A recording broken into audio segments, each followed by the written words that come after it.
जीवन परिचय। प्रेमचंद स्मृति द्वार, लम्ही, वाराणसी। प्रेमचंद का जन्म 31 जुलाई 1880 को वाराणसी जिले उत्तर प्रदेश के लम्ही गांव में एक कायस्थ परिवार में हुआ था।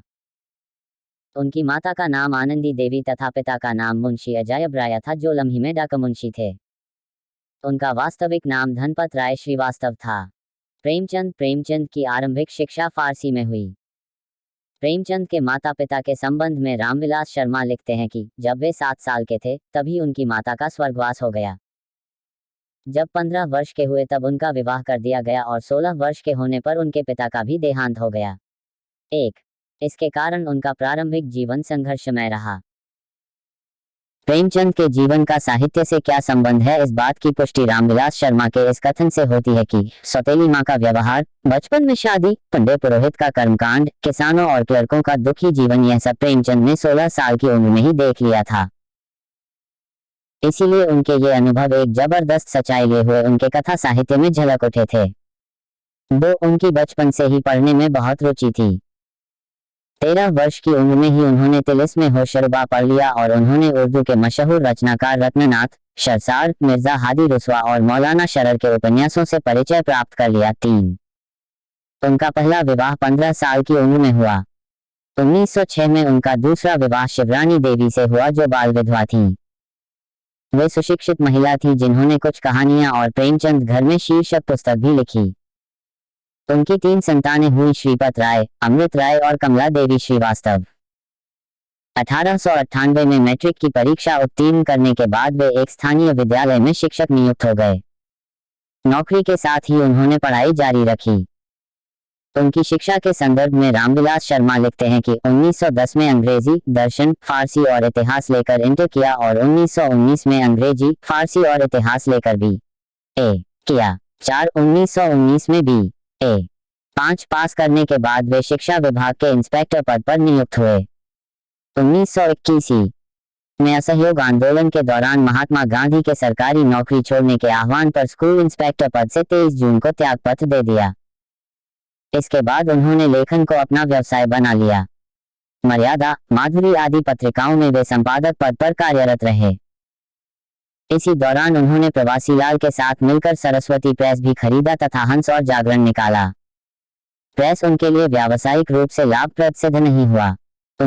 1933 में अपने ऋण को पटाने के लिए उन्होंने मोहनलाल भवनानी के सिनेटोन कंपनी में कहानी लेखक के रूप में काम करने का प्रस्ताव स्वीकार कर लिया। फिल्म नगरी प्रेमचंद को रास नहीं आई। वे 1 वर्ष का अनुबंध भी पूरा नहीं कर सके और 2 महीने का वेतन छोड़कर बनारस लौट आए। उनका स्वास्थ्य निरंतर बिगड़ता गया। लंबी बीमारी के बाद 8 अक्टूबर 1936 को उनका निधन हो गया। 6.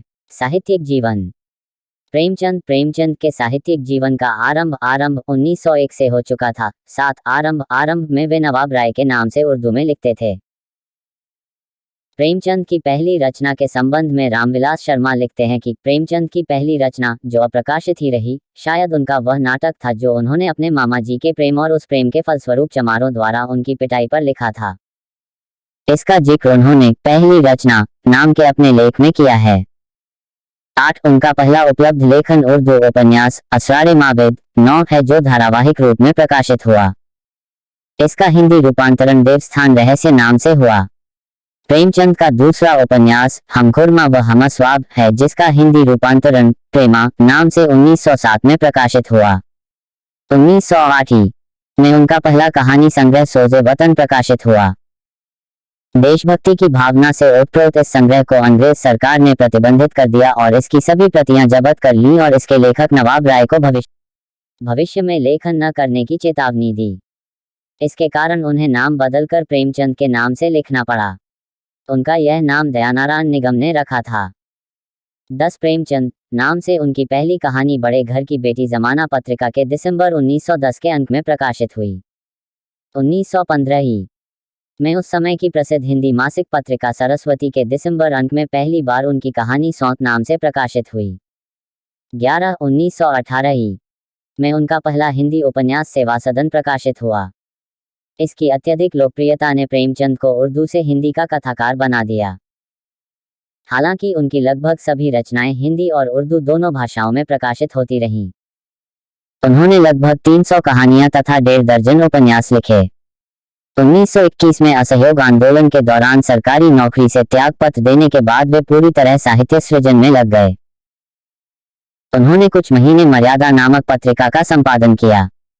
इसके बाद उन्होंने लगभग 6 वर्षों तक हिंदी पत्रिका माधुरी का संपादन किया। 1922 में उन्होंने बेदखली की समस्या पर आधारित प्रेमाश्रम उपन्यास प्रकाशित किया।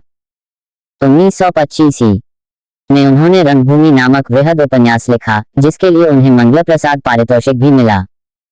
1926-27 के दौरान उन्होंने महादेवी वर्मा द्वारा संपादित हिंदी मासिक पत्रिका चांद के लिए धारावाहिक उपन्यास के रूप में निर्मला की रचना की। इसके बाद उन्होंने कायाकल्प, गबन, कर्मभूमि और गोदान की रचना की। उन्होंने 1930 में बनारस से अपना मासिक पत्रिका हंस का प्रकाशन शुरू किया। 1932 में उन्होंने हिंदी साप्ताहिक पत्र जागरण का प्रकाशन आरंभ किया। उन्होंने लखनऊ में 1936 में अखिल भारतीय प्रगतिशील लेखक संघ के सम्मेलन की अध्यक्षता की। उन्होंने मोहन दयाराम भवनानी की अजंता सिनेटोन कंपनी में कथा लेखक की नौकरी भी की। 1934 में प्रदर्शित फिल्म मजदूर की कहानी उन्होंने ही लिखी थी।